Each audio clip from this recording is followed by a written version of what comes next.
Chauhan house में आज वातावरण ही कुछ अलग था। मंदिर का घंटा बज रहा था। हवा में अजीब सी बेचैनी थी और हर चेहरा जैसे किसी अनहोनी की आशंका से भरा था। अचानक किसी की आवाज आई, कौन रामजी? क्यों मंदिर आए? और ये मंडप में देव के साथ कौन बैठी है? सबकी निगाहें एक ही दिशा में उठीं। घूंघट में बैठी दुल्हन के चेहरे से रहस्य सा धुआं उठ रहा था। तभी वसुधा की भाभी जल्दी जल्दी बोली, रुको, मैं लेकर आई थी इसे कारीगर को दिखाने के लिए। लेकिन बात किसी के गले नहीं उतरी। सबकी नजरें घूंघट की तरफ गड़ी थी, जैसे सब जानना चाहते हों कि इस लाल घूंघट के पीछे आखिर कौन है। इसी बीच कोई धीमी लेकिन खतरनाक आवाज मंडप के कोने से सुनाई दी, अगर ज्यादा स्मार्टनेस दिखाई ना तो गर्दन उड़ा दूंगा। यह धमकी हवा में फैलते ही पूरे माहौल में सन्नाटा छा गया। यह आवाज किसी और की नहीं, बल्कि करणवीर की थी, चंद्रिका का देवर और विधि का भाई, जो अपनी बहन के लिए कुछ भी करने को तैयार था। अब कहानी का असली तूफान तो अभी शुरू हुआ था, क्योंकि आज इस मंडप में असली दुल्हन नंदिनी नहीं, बल्कि विधि बैठी थी।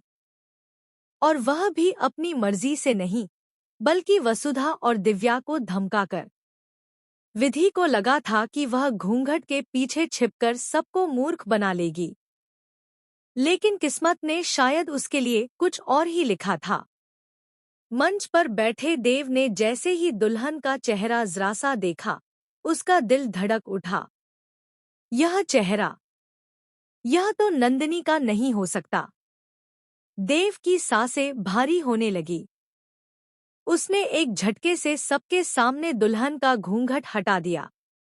विधि का चेहरा सामने आते ही पूरा हॉल दंग रह गया। विधि खुद भी डर के मारे उछल पड़ी। उसकी आंखों में घबराहट, चेहरा पसीने से भीगा हुआ, उसे समझ ही नहीं आया कि अब क्या बोलें। इतने में नंदिनी, जो बेहोश थी, अचानक होश में आ चुकी थी और भागते हुए चौहान हाउस पहुंच गई। जैसे ही उसने देखा कि कोई और उसके स्थान पर देव के साथ बैठी है, उसकी दुनिया ही उलट गई। वह चौंक कर बोली, ये कौन है? चंद्रिका भी वहां आ गई। उसकी आंखें गुस्से से लाल हो चुकी थी। उसने वसुधा की तरफ उंगली उठाकर पूछा, वसुधा, ये लड़की कौन है? तुम इसे मंडप में क्यों लाई? लेकिन वसुधा इससे पहले कुछ कह पाती, तभी भारी कदमों की आवाज ने सभी को चुप करा दिया। करणवीर चौहान हाउस में घुस चुका था।